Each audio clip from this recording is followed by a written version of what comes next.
बिस्मिल्लाहिर्रहमानिर्रहीम अस्सलामुअलैकुम। तुसी वेख रहे हो मुनीर टीवी ते मैं मलक मुनीर हुसैन। अज असी शरकपुर शरीफ नज़ घाट स्टाफ जिहड़ा खिजरिया बिल्डिंग मटीरियल स्टोर ते मौजूद हाँ और साडे नाल इस वेले तशरीफ फरमा ने सीनियर सहाफ़ी नुमाइंदा PNN न्यूज़ हाजी जमील अहमद साहब और इन्हां दे भाई जिहड़े ने वो जनरल सैकटरी ने प्रैस क्लब शरकपुर रजिस्टर्ड दे हाजी खलील अहमद साहब और इन्हां दे वड्डे भाई जिहड़े ने वो भी सीनियर सहाफ़ी सन और डॉक्टर शकील अहमद साहब अल्लाह पाक उन्हां दी मगफरत फरमाए, उन्हां दे दर्जात बुलंद फरमाए।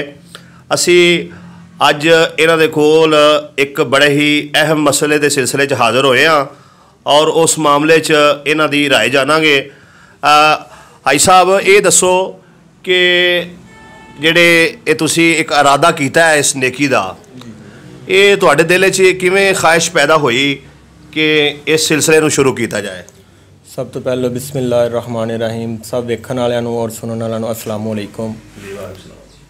ये मुनीर साहब तुसां सवाल किया है कि तुहाडे अंदर किवें जज्बा पैदा होया या किवें सिलसिला शुरू होया। एक कुछ दिन पहले तुसी क्योंकि मेरे महल्लेदार हो और एक लावारस बजुर्ग सन उन्हां दा तदफीन की और उस सिलसिले दे विच मैं तुहाडे नाल रहा, अगे पिछे जो भी मामलात होए मैं तुहानूं अर्ज़ की कि अगर इन्हां दे बजुर्गां दे वास्ते भी कोई चीज़ चाहिदी है तो उहदे वास्ते भी स्लैपां चाहिदियां ने, तां कफन दा समान चाहिदा जी। उहदे च स्लैपां तुसीं भेजियां भी सन लेकिन उस तो पहले जिहड़ा वो गोरगन स्लैपां लिया चुकिया सी। मैं उहदे ते तुहाडा शुक्रिया अदा करना जी।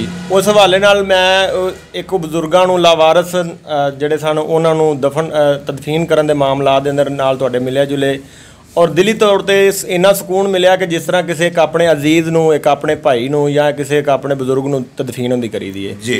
और अलहमदुलिल्लाह सारे दोस्तां रल के और बड़े अच्छे तरीके नाल, बड़े अच्छे एहसन तरीके दे नाल उन्हां दी तदफीन की जिस तरह कि किसी अपने एक अजीज़ दी हुंदी है जी। इस तरह उहदे विच तुहाडा सब तो बड़ा अच्छा रोल सी कि तुसां ने अपने घर दे अंदर उन्हां दा मैयत नूं रखिया और मामला सारे कीते, जबकि लोग क्रेज़ करदे ने इन्हां चीज़ां तो जी।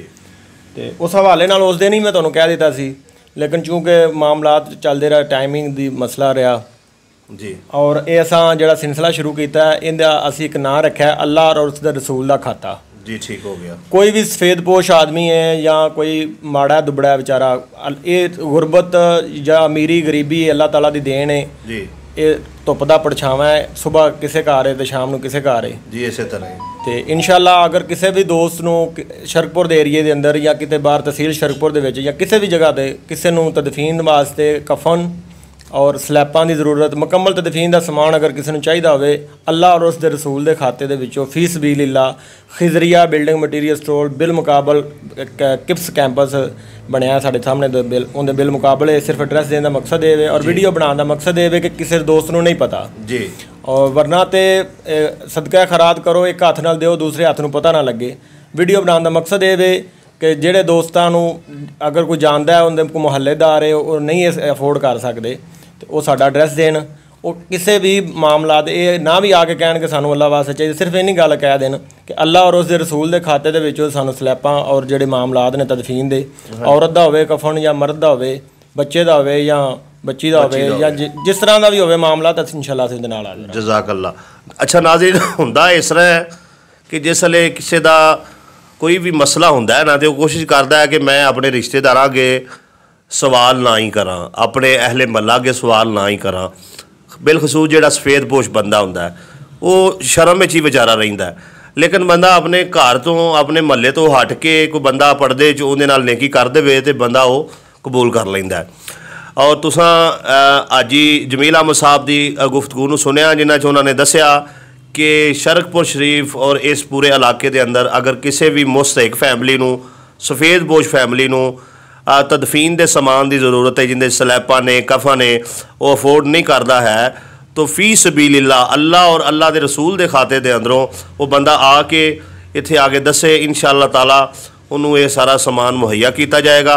और हाई साहब इस मामले तुसी अपना नंबर भी ज़रा शेयर कर दो जी। साडा दुकान का एड्रैस भी है, वैसे नंबर 0320 28034 नंबर है मेरा वैसे दुकान का एड्रैस है उत्ते नंबर दुकान के बाहर बोर्ड से भी लिखा होया है। किसी टाइम ही मैं इत्थे महला रसूल पार्क मनीर साहब दे रैशी महल्लेदार असीं रैशी हैं दोने जी, हमसाए ने। अगर ना भी कोई मकसद है कि मेरा नहीं पता लगता तो मलक मुनीर नाल राबता कर ले, वो मेरे नाल राबता कर लैणगे।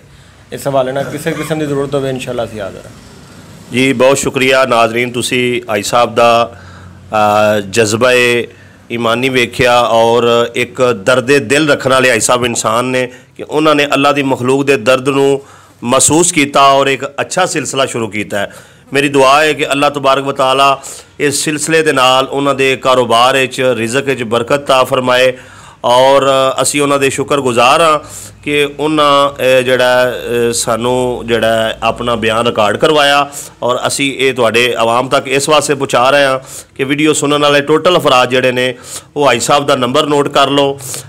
दुकान का एड्रैस जिहड़ा है वो तुहानूं दस दिता गया है। अगर तुहाडी गली के अंदर मुहल्ले के अंदर और तुहाडे पिंड के अंदर कोई ऐसा फर्द फौत हो जाता है जिहड़ा लावारस है या बड़े गरीब ने अफोर्ड नहीं करते है मामलात नूं, तो तुसी हाई साहब नाल राबता कर सकते हो। अगर इन्हां दा नंबर बन जा रहा है मेरे नाल राबता कर सकते हो, मैं इंशाअल्लाह ताला तुहाडा हाई साहब नाल राबता करवा देंगा और वो जिहड़ा मरहूम है इंशाअल्लाह ताला उनकी तदफीन वास्ते सारे मामलात का बंदोबस्त हो जाएगा। इस वीडियो नूं ज़्यादा तो ज़्यादा शेयर करो ताकि अहले इलाका का भला हो सके।